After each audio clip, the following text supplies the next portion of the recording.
بسم اللہ الرحمن الرحیم الحمدللہ رب العالمین والصلاة والسلام علی سید الانبیاء والمرسلین اما بعد فاعوذ باللہ من الشیطان الرجیم بسم اللہ الرحمن الرحیم الحمدللہ۔ آج میں اپنے channel Islamic information YouTube channel کی دوسری ویڈیو بنانے جا رہا ہوں۔ جیسا کہ میں نے آپ کو اپنی پہلی ویڈیو کے اندر بتایا تھا کہ یہ چینل صرف اور صرف اسلام کے پیغام کو تمام دنیا کے اندر پہنچانا ہے، تو اسی صورتحال کو مد نظر رکھتے ہوئے ہم نے یہ چینل بنایا، اور میں نے اپنی پہلی ویڈیو کے اندر آپ کو بتایا تھا کہ میں انشاءاللہ کوشش کروں گا کہ ایک ویڈیو کے اندر تین احادیث مبارکہ بیان کروں، اور اسلام کا وہ صحیح چہرہ پیش کیا جائے گا جو میں سمجھتا ہوں اسلام کا صحیح چہرہ ہے اور پیش نہیں کیا جا رہا۔ تو میں آپ کا مزید وقت نہیں لیتا، تو میں حدیث مبارکہ بیان کرنا چاہوں گا۔ پہلی حدیث مبارکہ یہ ہے کہ پیارے آقا علیہ الصلاۃ والسلام نے ارشاد فرمایا، حسن خلق کیا ہے؟ حسن خلق یہ ہے کہ جو شخص آپ کو اس سے محروم کرے آپ اس کو عطا کریں، کہ جو شخص آپ کو کسی چیز سے محروم کرے آپ اس کو عطا کریں، اور جو شخص آپ پر ظلم کرے آپ اس کو معاف کر دیں، اور جو شخص آپ سے قطع تعلقی کرے، آپ سے قطع تعلق مطلب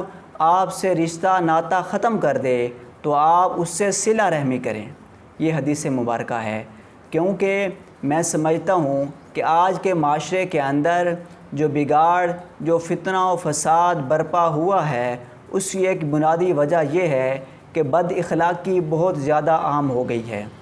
تو میں نے اسی صورتحال کو مد نظر رکھتے ہوئے آج کی اپنی دوسری ویڈیو کے اندر اخلاق کے موضوع پر 3 احادیث مبارکہ کا میں نے انتخاب کیا۔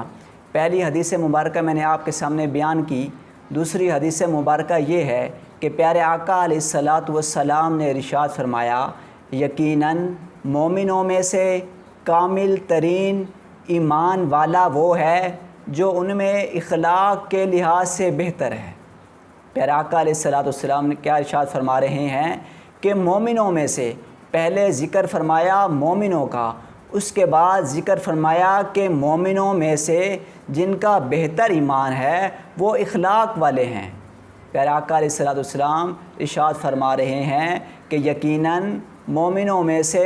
کامل ترین اعلیٰ ایمان والا وہ ہے جو ان میں اخلاق کے لحاظ سے بہتر ہے۔ یہ دوسری حدیث مبارکہ ہے۔ تیسری حدیث مبارکہ یہ ہے کہ پیارے آقا علیہ الصلاۃ والسلام ارشاد فرماتے ہیں کہ قیامت کے دن جس عمل کا، جس نیکی کا سب سے زیادہ وزن ہوگا وہ اخلاق کی نیکی ہے۔ قیامت کے دن جس نیکی کا سب سے زیادہ وزن ہوگا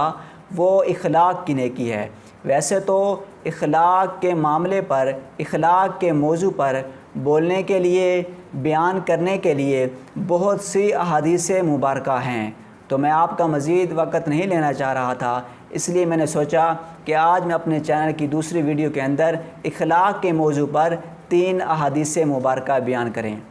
میں یہ سمجھتا ہوں کہ آپ کو آج کی میری یہ ویڈیو بہت پسند آئی ہوگی، تو آپ تمام دوستوں سے گزارش ہے کہ میرے اس چینل کو سبسکرائب کریں اور بیل آئیکن کو ضرور پریس کریں، تاکہ میں جو بھی مزید نئی ویڈیو بناؤں وہ آپ کو بر وقت مل سکے۔